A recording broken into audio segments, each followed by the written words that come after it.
ગત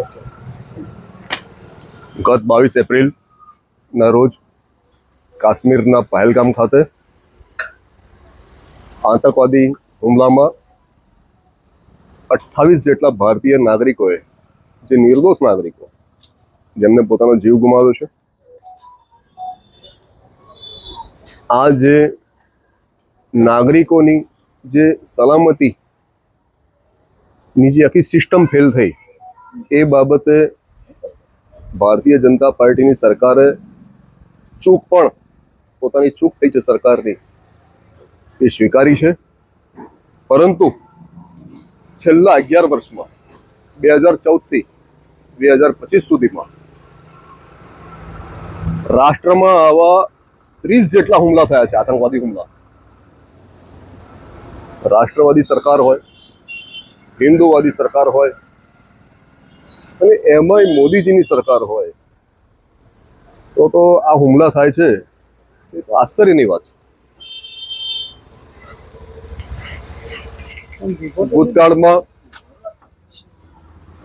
જે કંઈ હુમલા થયા એમાં એક સ્પેસિફિક વાત કરું તો 2019માં 14 ફેબ્રુઆરીએ કાશ્મીરના પુલવામામાં જે હુમલો થયો, જેમાં આપણી આર્મીના 41 સોલ્જરોએ જીવ ગુમાવ્યો, શહીદો થયા એ લોકો. જો એ ઘટનાની તલસ્પર્શી તપાસ થઈ હોત અને દોષિતોને સજા થઈ હોત તો હું એવું માનું છું કે આ પહેલગામનો હુમલો ના થયો હોત. ઠીક છે, સરકાર હજી પણ અંધારામાં છે. મારું અંગત રીતે માનવું છે, સરકાર એવું માને છે કે 370ની કલમ કાશ્મીરમાંથી રદ કરવામાં આવતા ત્યાં સ્થિતિ સ્થાળે પડી ગઈ છે, સ્થિતિ સામાન્ય થઈ ગઈ છે.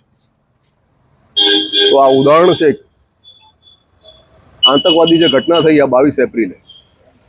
એટલે હું એક નાગરિક તરીકે સરકારને એવી અપીલ કરું છું, સરકાર હજી જાગૃત થાય, સરકાર બ્રહ્મા ના રહે, સાથે સાથે પ્રજા પણ જાગૃત થાય.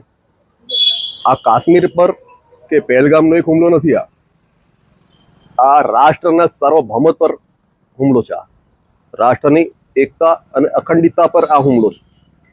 એટલે મારું એક જાગૃત નાગરિક તરીકે એક નિવેદન એવું છે કે જ્યારે સરકાર તરફથી એવું કહેવામાં આવે છે સબ સલામત, ત્યારે જ આ હુમલા થાય છે.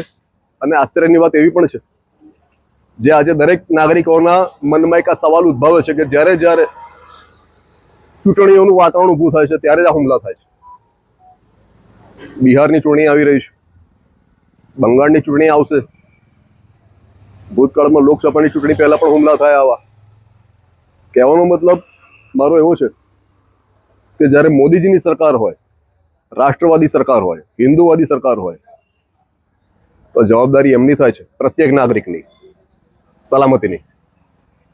પહેલગામનો હુમલો અતિ નિંદનીય છે અને એના અનુસંધાનમાં આજે છોટાઉદેપુર જિલ્લાના બોડેલી ખાતે હિન્દુ અને મુસ્લિમ સમાજે પોતાની એકતા પ્રસ્થાપિત કરવા જે બંધ પાડ્યો છે એ સરાહનીય છે.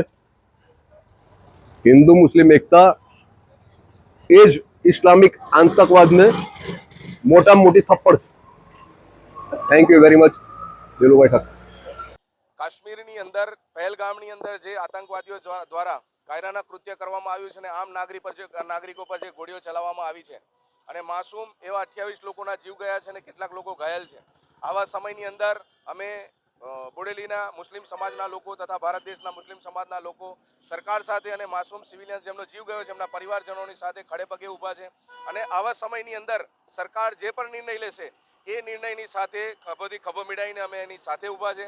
અને સરકાર કઠોરમાં કઠોર પગલાં પાકિસ્તાનીઓ સામે લે, આતંકવાદને નાબૂદ કરવા માટે કઠોર પગલાં લે એવી આશાઓ પણ વ્યક્ત કરીએ છીએ. અને આજે બોડેલીની અંદર સજ્જડ બંધ રાખીને તમામ આ માસૂમ જે મૃતકના પરિવારજનો છે એમની સાથે ઊભા છે. શાહિદ મંસૂરી.